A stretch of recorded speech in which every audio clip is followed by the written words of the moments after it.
Hello, I'm Adam from TartyBikes, and here's our guide to pedals. And the first thing you can see is there are two distinct types of pedal.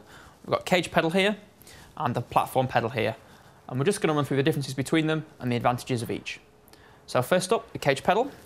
And here we have the centre body with the cages bolted into the outside.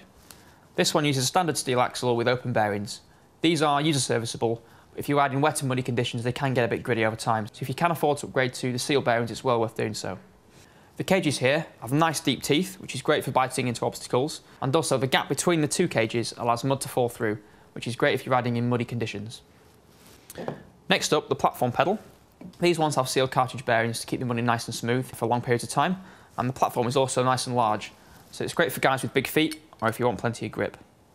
Also, if you look side on at the pedals, they have a parallelogram shape, which means that if you do come off the pedal and stand back down it again, it's always going to flip back to square, so that's really useful. Another nifty feature of platform pedals is that the pins can be replaced. These ones have grub screws at the back and plain bolts at the front, so if you do knock them out or they become a bit blunt at some point, put fresh ones in there and they'll feel like new again. If you're looking right at the top end of the market for sort of lightweight competition bike, we have some magnesium pedals with a titanium axle. These are quite expensive, but they do save a lot of weight.